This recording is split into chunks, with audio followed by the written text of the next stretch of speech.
Apa kabar? Sehat semua? Alhamdulillah. Alhamdulillah sehat ya. Insya Allah. Dan tetap semangat ya dengan kegiatan keaktifan masing-masing. Sambil menunggu yang lain, Bapak juga ini lagi admit semua nih. Baik, teman-teman semua, Ananda, Hesi, semester 1 di materi mata kuliah Ulumul Hadis. Pada malam ini kita menutup perkuliahan untuk setengah semester dengan materi ilmu asbabul wurud. Ilmu asbabul wurud. Materi kita pada malam ini adalah ilmu asbabul wurud. Ilmu tentang sebab-sebab hadis itu muncul. Jadi sebelum Bapak jelaskan atau prolognya, nanti mohon disimak apa saja yang menjadi konten atau visi pada malam ini. Karena nanti ini juga masuk kepada ujian tengah semester ya. Jadi ada, nanti Bapak akan kirim kisi-kisinya ke grup kita. Baik, apa itu asbabul wurudnya? Jadi dari segi nama saja atau dari segi terminologinya, asbab itu sebab, wurud itu muncul hadis. Jadi kalau Al-Quran namanya asbabun nuzul. Kalau hadis namanya asbabul wurud. Sejauh mana urgensi hadis itu sendiri. Atau asbabul wurud itu sejauh mana urgensinya ya. Enggak nanti menjadi suatu pengetahuan bagi kita dan tentu juga bagi orang-orang yang akan meneliti hadis ya, atau mengkaji hadis atau kajian hadis, maka itu tidak terlepas dengan namanya asbabul wurud. Karena asbabul wurud itu adalah pengetahuan detail terkait dengan peristiwa yang terjadi ketika Rasulullah SAW melakukan sesuatu.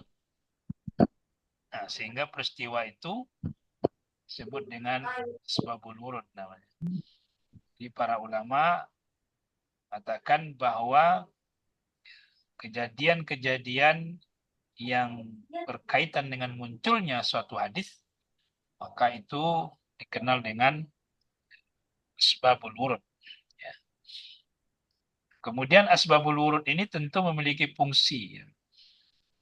Makanya Imam Suyuti dalam kitab Luma fi asbabil hadis ya, itu beliau mengatakan namanya fungsi dari asbabul wurud itu adalah mayakunu tarikan li tahdidil murad ya minal hadis min umumin au khususin au itlaqin au taqyidin au nuskhin au nahwi zalik.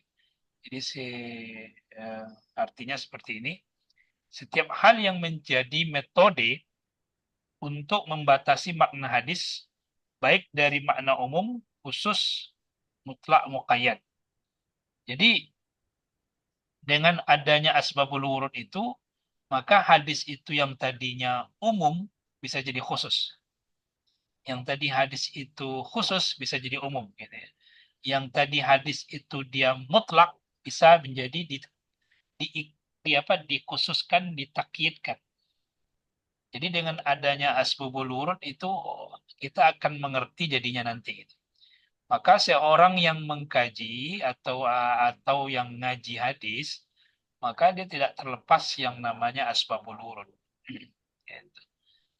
Maka Imam Suyuti beliau menjelaskan bahwa yang dimaksud dengan asbabul wurud itu adalah mawaradul hadis ayam wuku'i.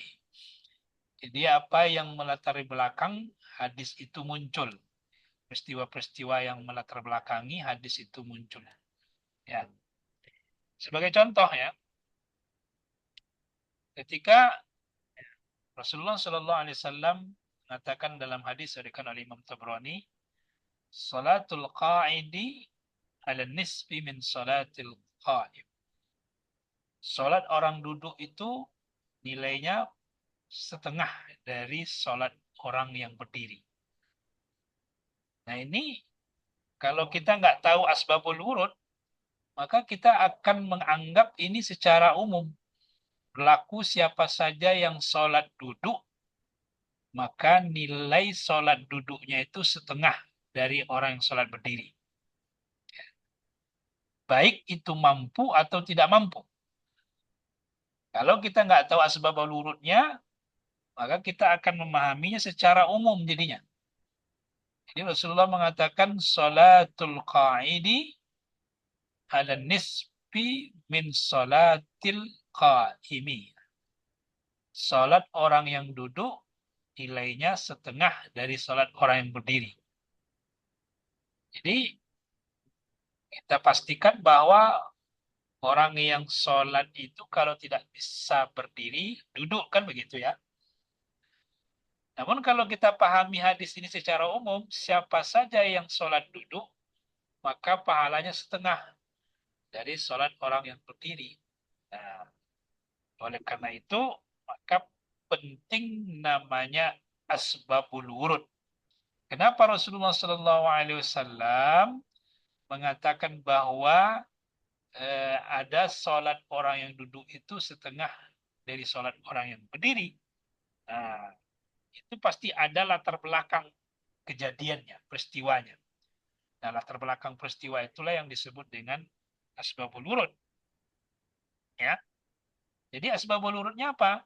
Itu ketika Nabi Muhammad SAW mengetahui keadaan di waktu di kota Madinah itu banyak orang yang sholat duduk, sholat fardu ya. Kemudian Rasulullah SAW bertanya kepada Abdullah bin Umar, wahai Umar, kenapa itu orang pada sholat duduk? Maka Umar menjawab, Rasulullah, eh, bahwa mereka itu sholat duduk karena terkena wabah penyakit panas. Jadi di waktu Madinah tuh ada wabah namanya wabah panas. Kalau kita kan kemarin kan ada wabah COVID, nah, COVID-19. Sehingga dengan COVID-19 orang bahkan tidak sholat berjemaah ke masjid. Kan begitu. Dengan adanya wabah COVID-19, ya, dibolehkan sholat di rumah. Bahkan dengan tegas tidak boleh sholat di masjid rame-rame berjemaah. Kan begitu. Karena ada wabah. Itu dimaklumi. Nah, begitu juga pada waktu kondisi orang di kota Madinah itu banyak yang sholat duduk karena kalau mereka berdiri mereka tak kuat kena wabah panas. Namun ada juga yang sebenarnya dia nggak kena wabah panas, tapi dia tetap ingin duduk. Nah, itu. Nah, itulah kenapa Rasulullah mengatakan orang yang dia sholat duduk tidak kena penyakit, itu tetap nilainya setengah. Tapi kalau dia kena sakit, nilainya tetap full sama seperti orang berdiri. Nah, itu yang disebut dengan asbabul wurud. Jadi kalau kita bahas secara umum gitu ya, maka setiap orang yang sholatnya duduk, nilainya setengah. Gitu. Ternyata bukan seperti itu. Harus tahu kita sebab turun, sebab munculnya atau sebab yang melatar belakangi peristiwa hadis itu muncul. Nah, ternyata ada sebab penyakit. Jadi ini bisa kita pahami fungsi dari asbabul wurud itu yang tadinya umum bisa dikhususkan. Ya. Kemudian juga hadis tadi dia mungkin secara mutlak ya, maka dia perlu diikat dalam artian tidak menjadi mutlak. Sama sepertinya tidak secara umum juga gitu ya. Tapi dia akan menjadi khusus ya. Yaitu ketika Rasulullah mengatakan man sanna sunnatan hasanah. Siapa yang melakukan suatu sunnah yang baik, kemudian diikuti oleh orang lain, maka dia mendapat pahala dan pahala orang yang mengikuti itu mengalir ke dia. Dan siapa yang mengikuti sunnah yang tidak baik, kebiasaan yang tidak baik, ini diikuti oleh orang lain, maka dia akan mendapatkan dosa dan dosa orang yang mengikutinya itu. Nah, sekarang muncul pertanyaan, sunnatan hasanah itu maksudnya sunnah yang secara umumkah atau secara khusus yang hanya berdasar dari Rasulullah Sallallahu Alaihi Wasallam? Nah, jadi sini terdapat perbedaan pendapat para ulama. Maka Imam Sayyuti mengatakan yang dimaksud dengan sunnah hasanah itu adalah sunnah yang dicontohi oleh Nabi Muhammad SAW. Itu yang dimaksud dengan takyidul mutlak. Yang tadinya umum, kemudian dikhususkan. Nah, itu fungsi dari asbabul wurud ya. Kemudian juga fungsi dari asbabul wurud itu sehingga penting bagi seorang yang mengkaji hadis adalah tafsilul mujmal. Fungsi yang ketiganya untuk mendetailkan, ya, merinci yang mujmal, yang global. Ya, seperti hadis yang diriwayatkan oleh Anas bin Malik tentang Rasulullah SAW memerintahkan Bilal menggenapkan, ya, kalimat azan dan mengganjilkan kalimat iqamah. Jadi Rasulullah itu menyuruh Bilal itu untuk kalau azan itu digenapkan dua-dua kali gitu ya. Kemudian kalau iqamah sekali. Nah, namun kan ada juga yang 4. Ya nggak apa-apa. Karena yang genap itu bisa 4 gitu ya. Nah, jadi inilah fungsi dari asbabul wurud ya. Itu kenapa latar belakangnya, kenapa Rasulullah SAW memerintahkan Bilal menggenapkan azan, kemudian mewitirkan atau mengganjilkan iqamah.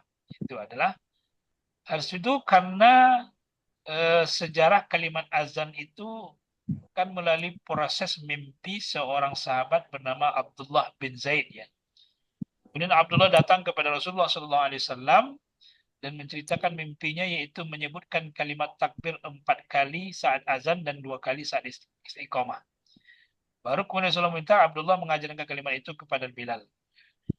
Nah, kemudian oleh Imam Sayyuti menjelaskan bahwa ini asbabul wurud hadis di atas merupakan penjelasan Abdullah bin Zaid tentang kalimat lengkap azan.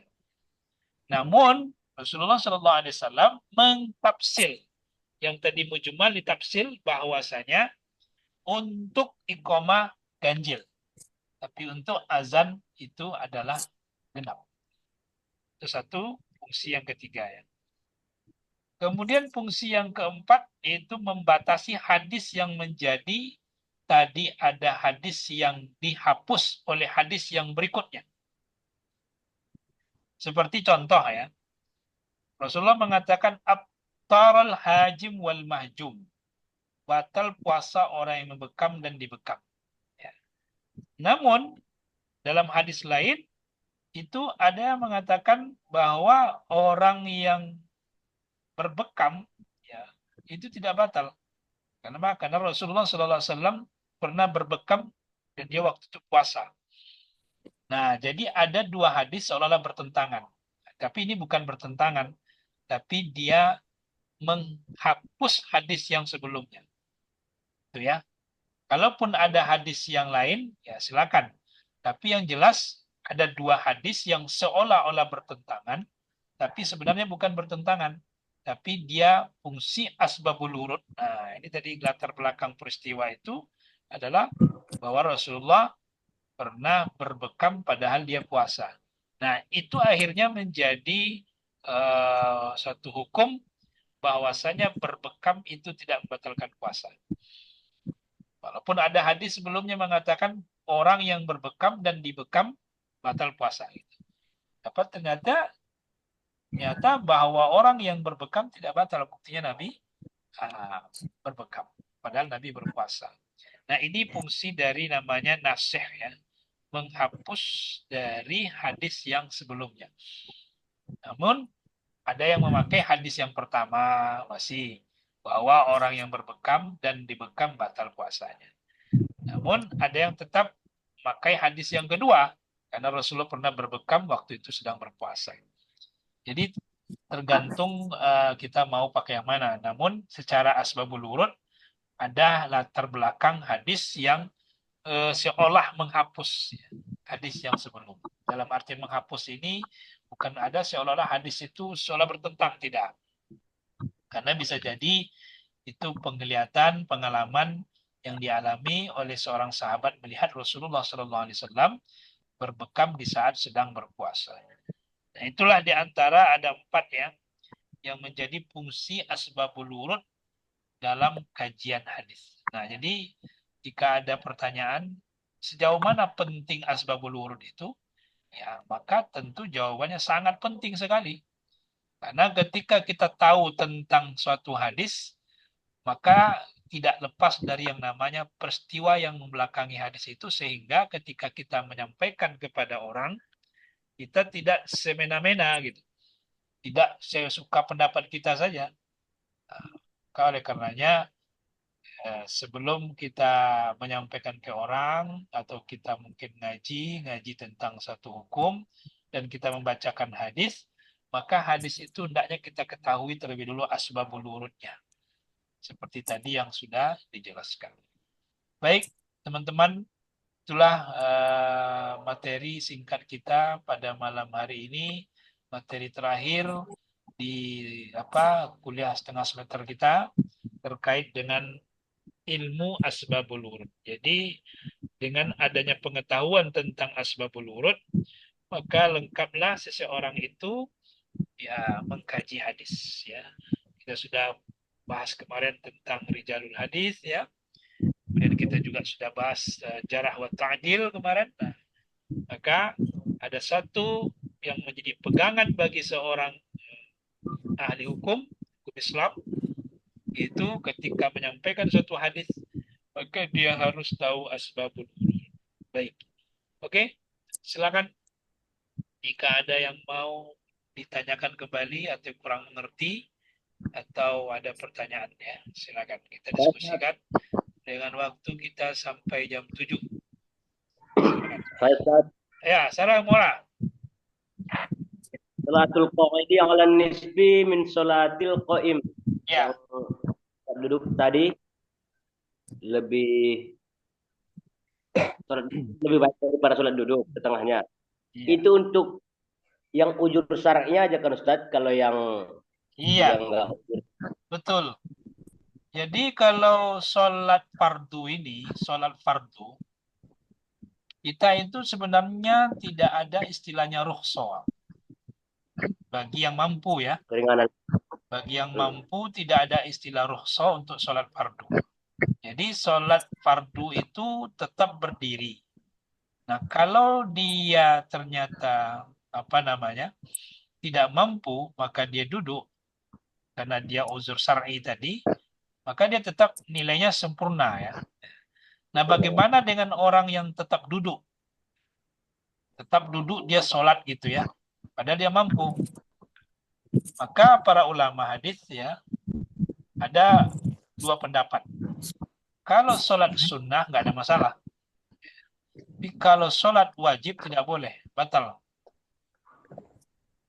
Maka dari sini ada kesimpulan sebenarnya ya. Kesimpulan yang pertama, yang Rasulullah mengatakan itu bisa jadi sholat sunnah. Kan nilainya setengah gitu ya. Kalau dia mampu berdiri. Tapi kalau tidak mampu dia berdiri, maka tetap nilainya utuh seperti seorang orang berdiri. Nah, itu kesimpulan yang pertama. Kesimpulan yang kedua, yang nilainya itu setengah itu adalah sholat sunnah. Ya. Sholat sunnah. Karena sholat fardu itu bagi yang mampu tidak boleh dia duduk. Nah, dia mampu. Jadi banyak sebenarnya ya yang terkait dengan hukum-hukum seperti ini, seperti orang sakit ya, atau orang yang bermusafiran. Orang musafir itu kan dia mengkosor dan menjamak sholat ya. Berarti kan sholatnya kan itu harus nggak full gitu harusnya. Namun nilainya tetap full di sisi Allah. Kenapa? Karena di waktu dia tidak safar, waktu dia bermukim, dia sholatnya tetap utuh. Maka ketika dia safar dimaklumi. Sama seperti orang sakit juga. Orang sakit itu ketika dia sakit, walaupun mungkin tadi sholatnya duduk, ada yang berbaring, ya, ada yang segala macam. Nah, tetap nilai utuh di sisi Allah. Karena waktu dia sehat, dia sholatnya tetap full, bagus, utuh gitu ya. Nah, jadi makanya kalau ada orang yang sholatnya malas-malasan, ketika dia sakit, nggak dimaklumi sebenarnya. Kalau sakitnya nggak dimaklumi. Tapi kalau dia sakit, kalau dia sehat, kemudian dia sholatnya baik, bagus, maka ketika dia sakit, dia dimaklumi. Sholatnya tetap sempurna dianggap. Itulah cara Allah menghargai hambanya yang taat kepadanya. Sama seperti orang yang pergi safar gitu ya. Safar itu kan berarti kan sholatnya dikurangi itu. Yang 4 menjadi 2 dan bahkan bisa dijamak. Itu kan sebenarnya nggak fair itu ya. Kan nggak fair itu. Sudahlah sholatnya 2 rakaat yang 4, kemudian dijamak pula lagi, jamak takdim, jamak takhir. Nah, tapi kenapa kok dimaklumi? Pahalanya tetap utuh. Karena waktu dia tidak berpergian, dia sholatnya tidak malas. Nah, ketika itu dia. Nah, jadi aneh memang ya ketika ada orang dia waktu tidak berpergian, dia di rumah, dia di kampungnya, dia tak sholat. Tapi ketika safar dia qasar sholat, kan aneh itu ya. Aneh memang. Seharusnya nggak usah qasar sama sekali, nggak usah sholat sama sekali. Karena waktu dia tak berpergian dia tak sholat. Nah, sama seperti orang yang sehat juga. Waktu sehat dia nggak sholat. Tapi waktu sakit dia sholat. Aneh itu kan. Sama seperti itu. Jadi memang nilainya itu di sisi Allah itu setengah ya bagi yang memang mampu tadi kesimpulan tadi untuk sholat sunnah. Tapi kalau sholat fardu, kata ulama itu tidak boleh kalau dia mampu. Baik, tapi ada juga yang mengatakan termasuk sholat fardu. Nah, jadi ada perbedaan-perbedaan pendapat sih sebenarnya. Nah, begitu ya, Mora ya. Siap. Baik, ada lagi? Pak, Betul, izin Pak. Pak, Nah, izin Pak, siapa? Enzin, jangan. Pak. Ada kawan itu yang mau masuk Pak. Bapak udah kunci atau Oh belum iya, ada yang diizinkan Pak? Ada masuk. yang mau Tak masuk. ada ini. Siapa yang masuk? Mia Monica Pak, Tengok ya, tak ada. nggak bisa masuk katanya Pak di laptop dia. Oh, nggak bisa masuk. Nggak bisa masuk katanya. Padahal nggak dikunci loh. Nggak ada kuncinya itu. Nggak ada kuncinya. Kunci apa? Pakai kunci inilah dia. Kunci serba bisa. Kunci T. Ukuran mau kalau kunci. Tak ada Aduh. kunci. Buktinya semua bisa masuk, Enzen. Oh, nggak bisa. Siapa itu yang nggak bisa masuk? Mia Monica Pak, Hah? Mia Monica. Oh, Mia ya. Tak bisa masuk dia. Subhanallah. Iya Padahal Pak. tadi kunci loh. Atau gimana itu ya?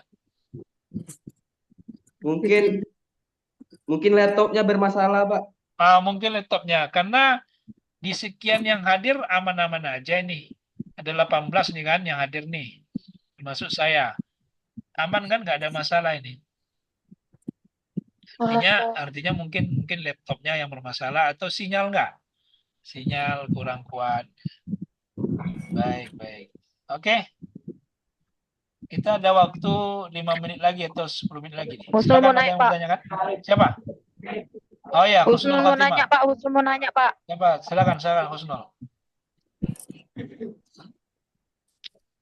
Ustaz, kalau misalnya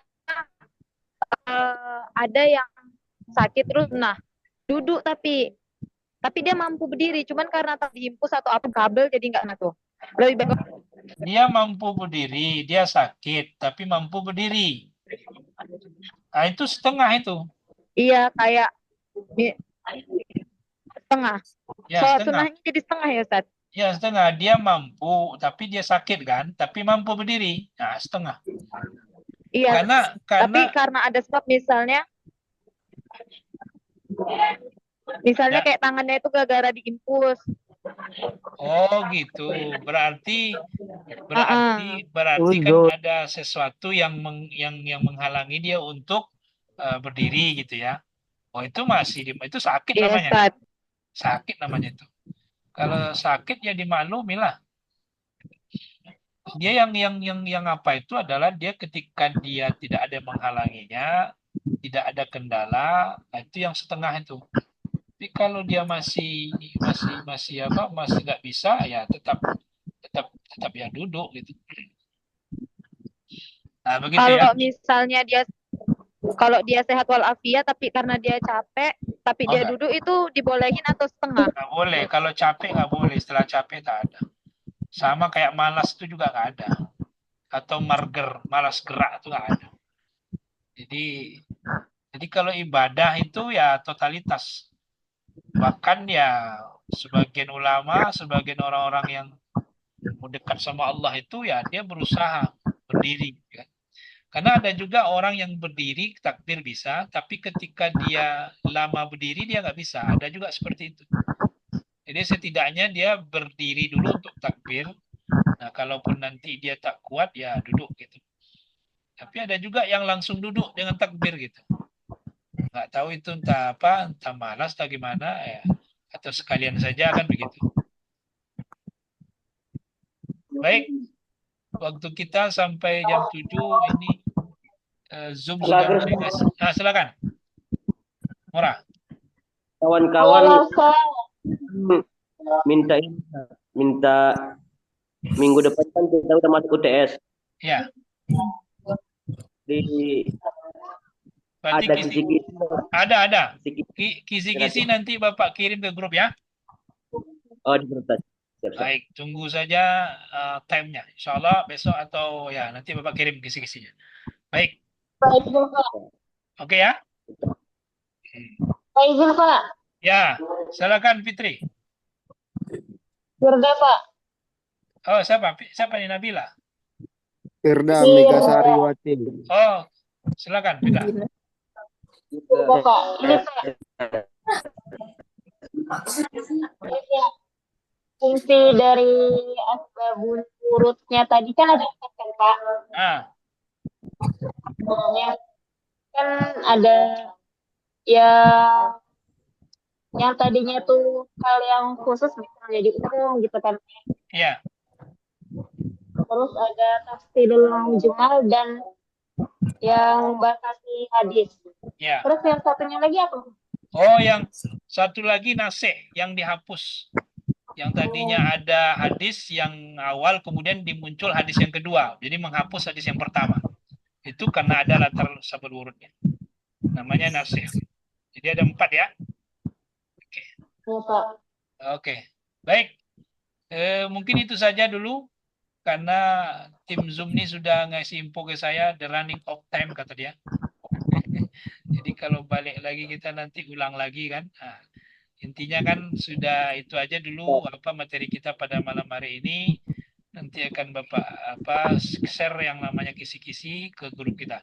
Terima kasih, tetap semangat, sehat selalu dan tetap belajar dengan mantap dan sehat walafiat selalu. Semoga kita semua diberkahi Allah Subhanahu wa taala. Kita tutup dengan baca subhanakallah bihamdika asyhadu an la ilaha illa anta astaghfiruka wa atubu ilaik. Sampai ketemu insyaallah offline di ujian tengah semester hari Rabu depan. Terima kasih. Kita mohon maaf kalau ada kekurangan. Saya tutup dengan baca Assalamualaikum warahmatullahi wabarakatuh. Waalaikumsalam warahmatullahi wabarakatuh. Topkun Ustaz, Izin topkun. lab ya. Iya Ustaz.